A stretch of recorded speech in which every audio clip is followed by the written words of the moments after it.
No matter where, comfort the man speak. Let's talk of graves, of worms, and epitaphs. Make dust our paper, and with rainy eyes write sorrow on the bosom of the earth. Let's choose executors, and talk of wills. And yet not so.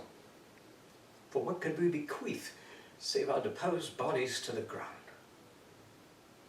Our lands, our lives, and all our budding brooks.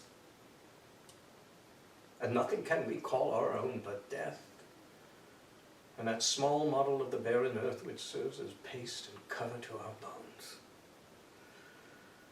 For God's sake, let us sit upon the ground and tell sad stories of the death of kings. Or some have been deposed, some slain in war, some haunted by the ghosts they have deposed, some poisoned by their wives, some sleeping killed, all murdered. For within the hollow crown that rounds the mortal temples of the king keeps death his court.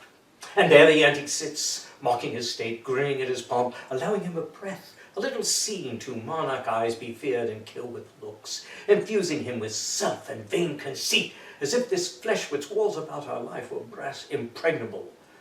And humid thus comes at the last, and with a little pin forced through his castle wall. Farewell, King.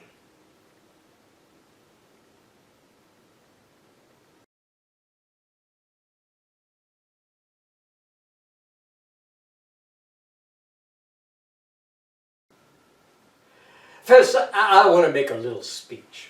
Just a short one, I promise. I want to tell you where we are.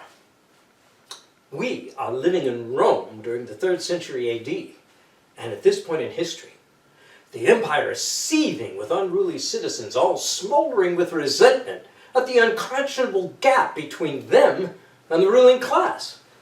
To distract them from violent revolution, we build huge amphitheaters and coliseums where brutal gladiatorial combats and elaborate theatrical spectacles satisfy their lust for blood and show. Meanwhile, an expensive, over-equipped army patrols our far-flung borders, and an ineffectual Senate idly contests the non-decisions of second-rate emperors, and applauds the fact that traditional religion is giving way to strange, self-indulgent cults, like Christianity. And in the midst of all this turbulence, how should the wise patrician live his life?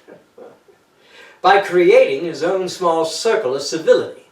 He retreats to his farm, embraces his family, and writes the occasional play. But circles of civility cost money. You and my children are going to need plenty of it as the empire decays, so let's just rewrite my play for George Clooney. The speech is over.